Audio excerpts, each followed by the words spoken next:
Assalamualaikum warahmatullahi wabarakatuh. Selamat siang, salam sejahtera bagi kita semuanya. Om Swastiastu, Namo Buddhaya, salam kebajikan. Yang saya hormati Wakil Presiden Republik Indonesia, Bapak Profesor Dr. H.C. Kiai Haji Ma'ruf Amin.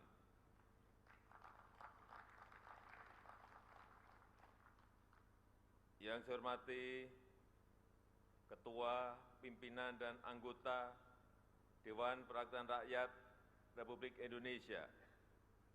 Yang saya hormati Ketua, Pimpinan, dan Anggota Dewan Perwakilan Daerah Republik Indonesia. Yang saya hormati Ketua dan Pimpinan Lembaga-lembaga negara. Yang saya hormati para Menteri Kabinet Indonesia Maju, Jaksa Agung, Panglima TNI, Kapolri, dan Kepala Lembaga Pemerintahan. Bapak Ibu, hadirin sekalian yang berbahagia, serta saudara-saudara sebangsa dan setanah air. Alhamdulillah, Indonesia mendapatkan apresiasi sebagai salah satu negara yang berhasil mengatasi pandemi dan memulihkan ekonominya dengan cepat. Pemulihan ekonomi Indonesia dalam tren yang terus menguat, tumbuh 5,01% di triwulan pertama 2022 dan menguat signifikan menjadi 5,44% di triwulan kedua tahun 2022.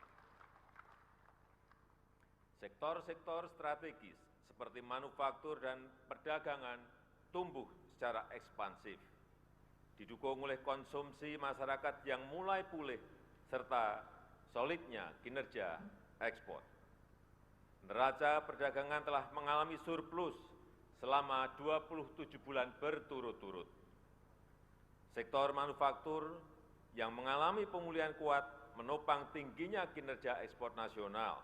Hal ini mencerminkan keberhasilan strategi hilirisasi industri yang kita jalankan sejak tahun 2015.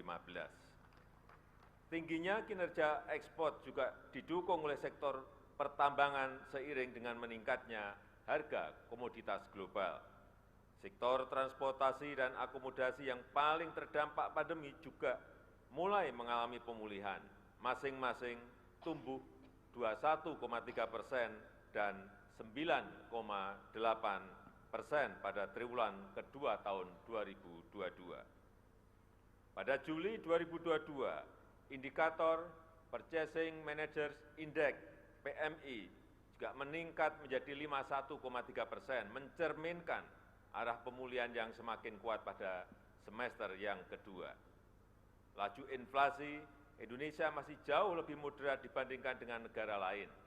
Per Juli, tingkat inflasi Indonesia sebesar 4,9% year on year. Hal itu ditopang oleh peran APBN dalam menjaga stabilitas harga energi dan pangan. Konsekuensinya, anggaran subsidi dan kompensasi energi pada tahun 2022 meningkat menjadi Rp502 triliun.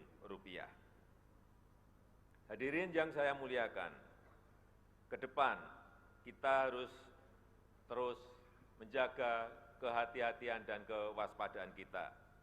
Risiko gejolak ekonomi global masih tinggi. Perlambatan ekonomi dunia tetap berpotensi mempengaruhi laju pertumbuhan ekonomi domestik dalam jangka pendek.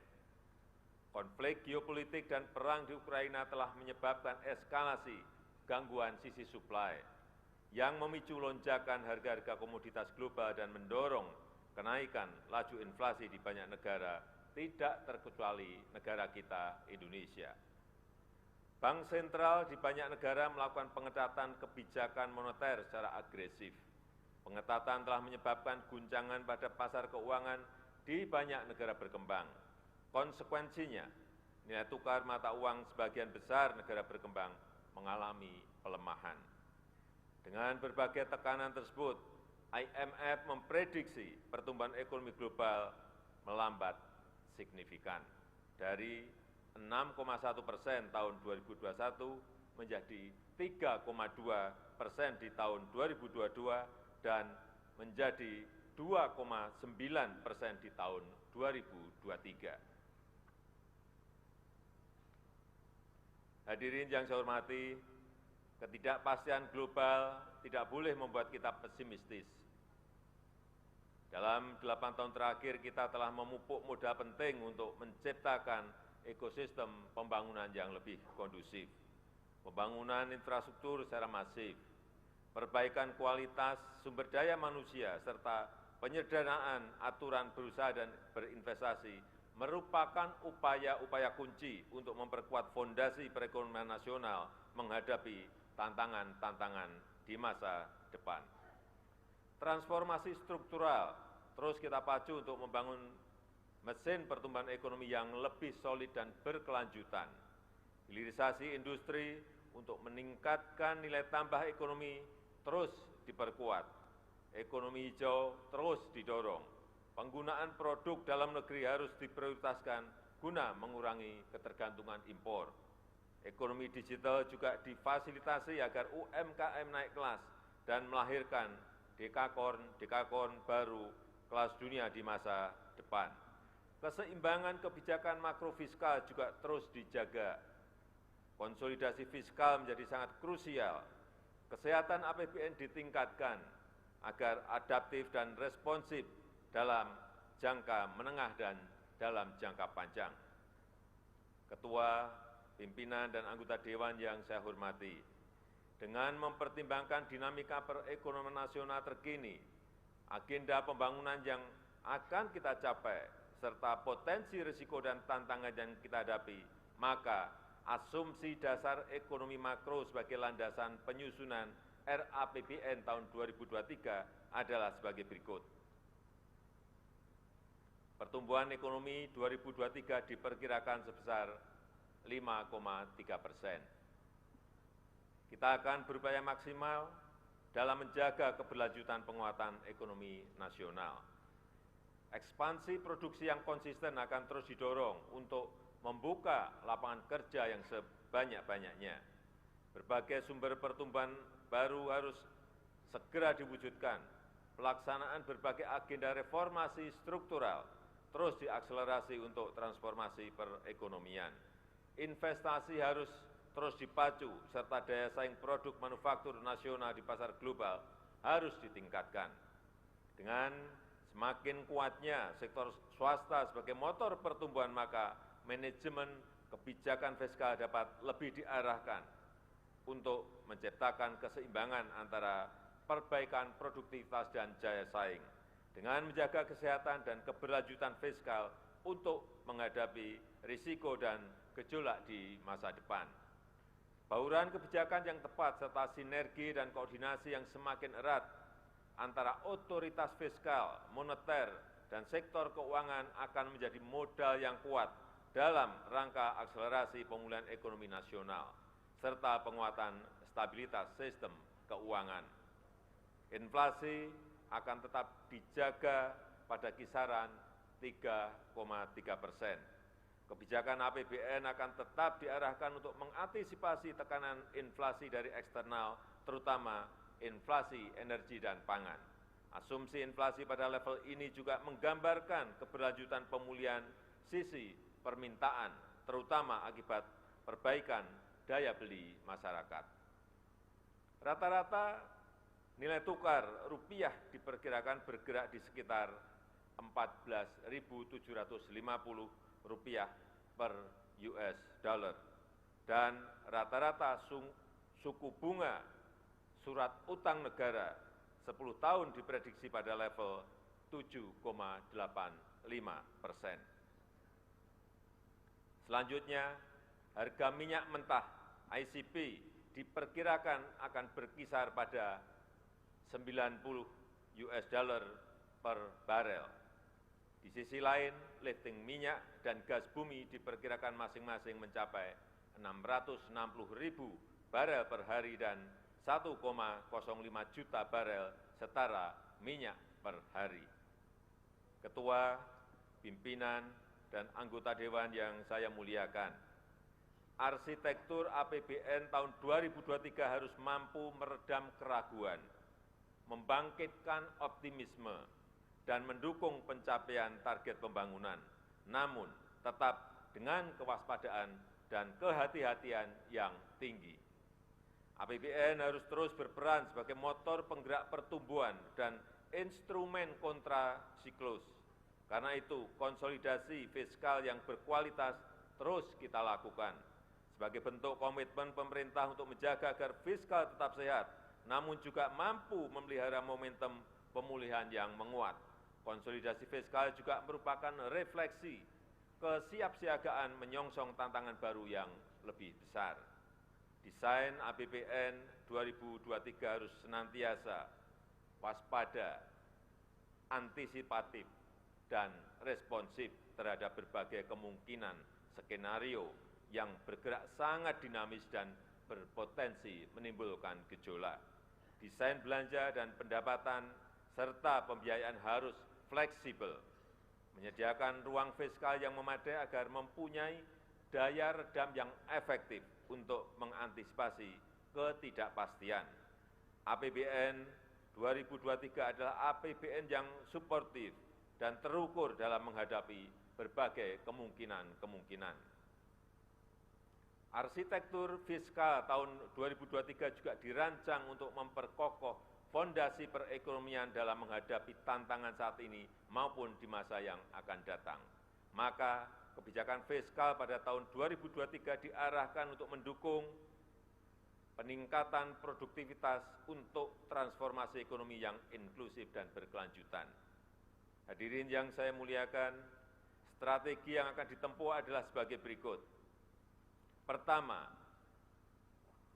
APBN 2023 difokuskan pada 5 agenda utama, yaitu 1. Penguatan kualitas SDM unggul yang produktif, inovatif, dan berdaya saing melalui peningkatan kualitas pendidikan dan sistem kesehatan, serta akselerasi reformasi sistem perlindungan sosial. 2. Akselerasi pembangunan infrastruktur pendukung transformasi ekonomi, khususnya pembangunan infrastruktur di bidang energi, pangan, konektivitas, serta teknologi informasi dan komunikasi.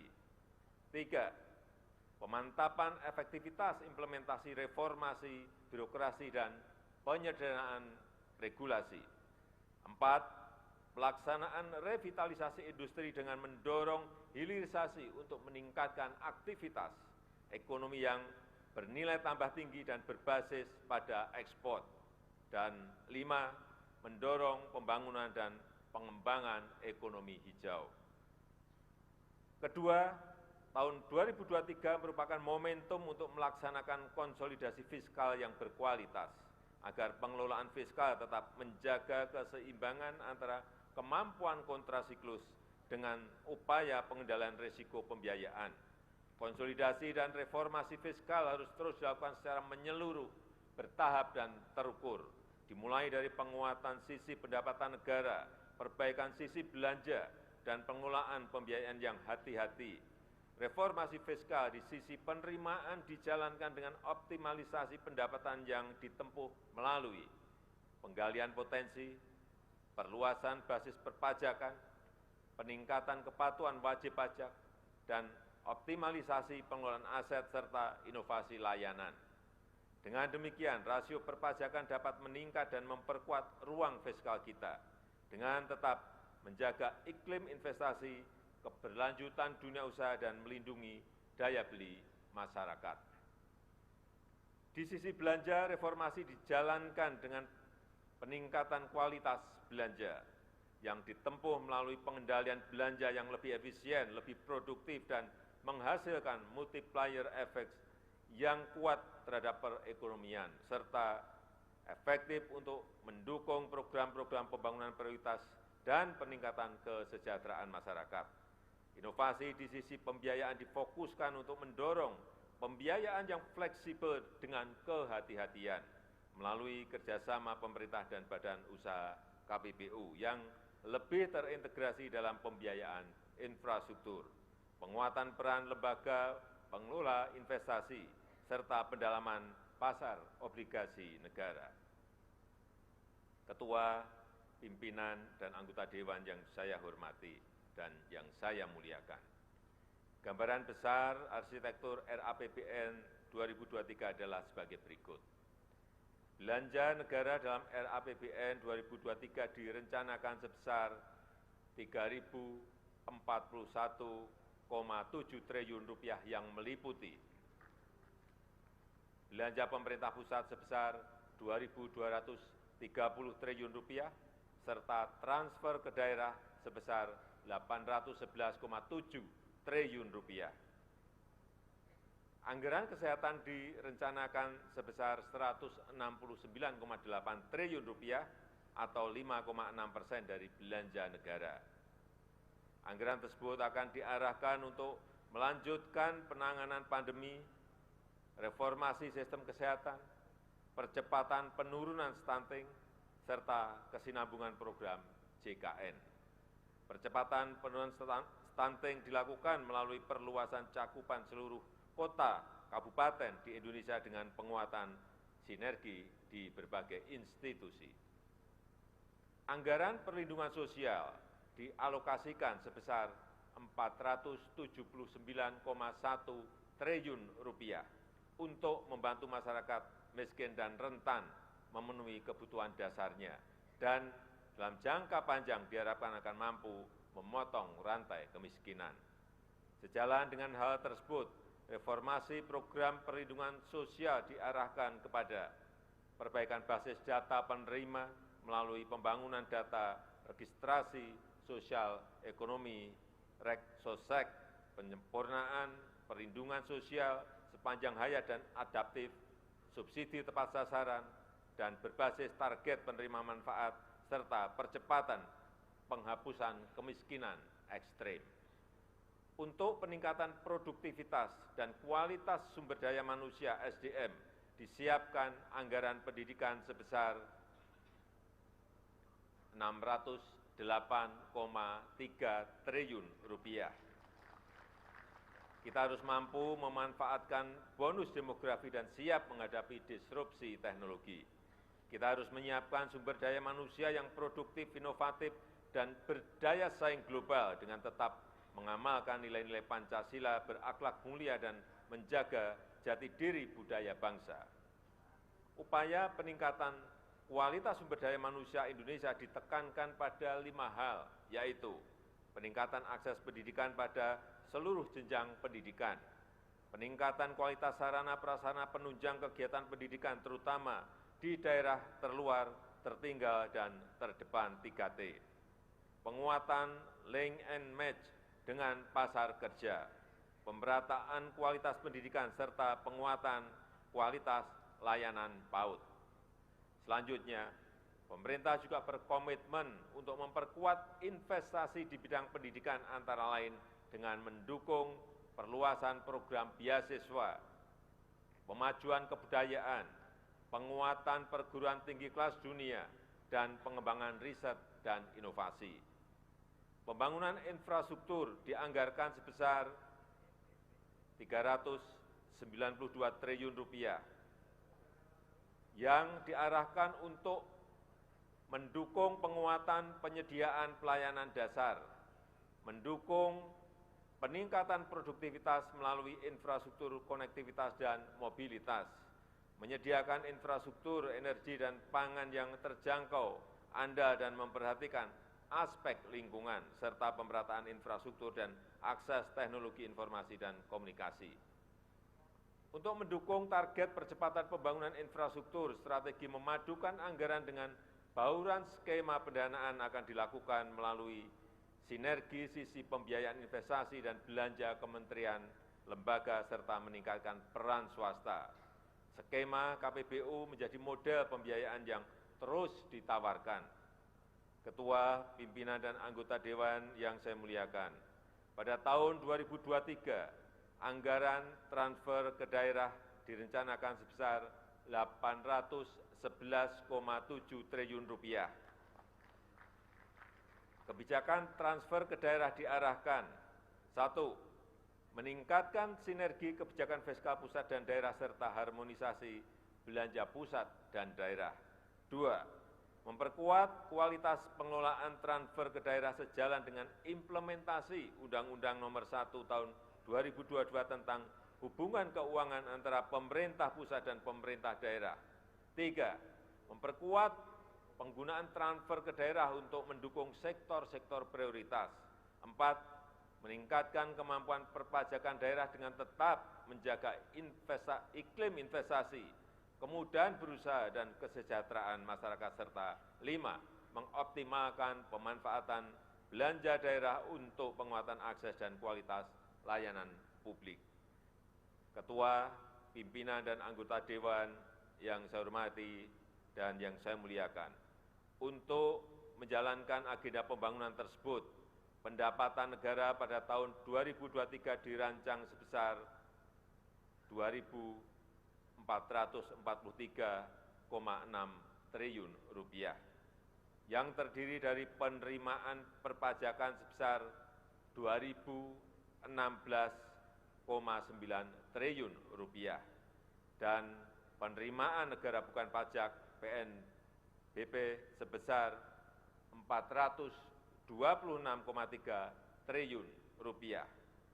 Mobilisasi pendapatan negara dilakukan dalam bentuk optimalisasi penerimaan pajak maupun reformasi pengelolaan PNBP.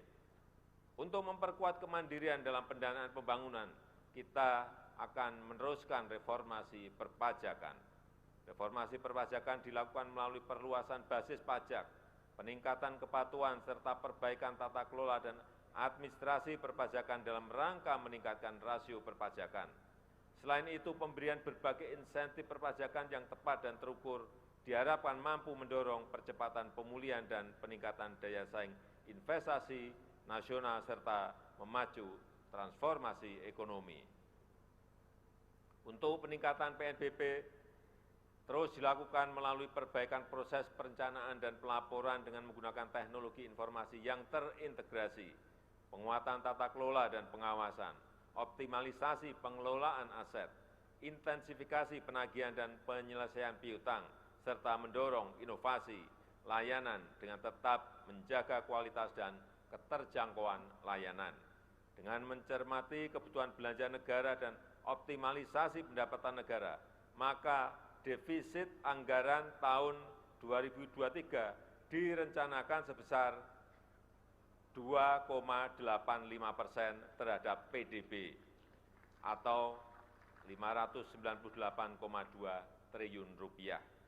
Defisit anggaran tahun 2023 merupakan tahun pertama kita kembali kepada defisit maksimal 3% terhadap PDB. Defisit tersebut akan dibiayai dengan memanfaatkan sumber-sumber pembiayaan yang aman dan dikelola secara hati-hati untuk menjaga keberlanjutan fiskal. Komitmen untuk menjaga keberlanjutan fiskal dilakukan agar tingkat rasio utang selalu dalam batas aman melalui pendalaman pasar keuangan. Pemerintah terus meningkatkan efektivitas pembiayaan investasi khususnya kepada BUMN dan BLU yang diarahkan untuk penyelesaian infrastruktur strategis pusat dan daerah, pemberdayaan masyarakat, serta sinergi pembiayaan dan belanja. Pemerintah tetap mendorong kebijakan pembiayaan inovatif melalui skema KPBU, termasuk penguatan peran BUMN, BLU, lembaga investasi, dan Special Mission Vehicle SMV, serta mengakselerasi pembangunan infrastruktur dan meningkatkan akses pembiayaan bagi masyarakat berpenghasilan rendah, UMKM, dan ultra mikro. Pemerintah juga memanfaatkan saldo anggaran lebih SAL untuk menjaga stabilitas ekonomi dan antisipasi ketidakpastian, serta meningkatkan pengelolaan manajemen kas yang integratif untuk menjaga bantalan fiskal yang andal dan efisien. Dengan pengelolaan fiskal yang kuat disertai efektivitas dalam mendorong transformasi ekonomi dan perbaikan kesejahteraan rakyat, tingkat pengangguran terbuka tahun 2023 diharapkan dapat ditekan di kisaran 5,3% hingga 6%. Angka kemiskinan dalam rentang 7,5% hingga 8,5%. Rasio Gini dalam kisaran 0,375 hingga 0,378, serta indeks pembangunan manusia dalam rentang 73,31 hingga 73,49. Selain itu, nilai tukar petani, NTP dan nilai tukar nelayan, NTN juga ditingkatkan untuk mencapai kisaran masing-masing 105 sampai 107 dan 107 sampai dengan 108. Hadirin yang saya muliakan, demikianlah keterangan pemerintah atas rancangan undang-undang tentang anggaran pendapatan dan belanja negara tahun anggaran 2023 serta nota keuangannya. Besar harapan kami, pembahasan RAPBN tahun 2023 ini dapat dilakukan secara konstruktif demi mewujudkan Indonesia maju berdasarkan Pancasila dan UUD 1945. Semoga Allah SWT senantiasa memberikan rahmat dan ridho-Nya bagi kita semua dalam melaksanakan tugas dan amanah dari seluruh rakyat Indonesia. Dirgahayu Republik Indonesia, Dirgahayu Negeri Pancasila, Merdeka! Terima kasih. Wassalamualaikum warahmatullahi wabarakatuh. Om Santi Santi Santi, Om Namo Buddhaya.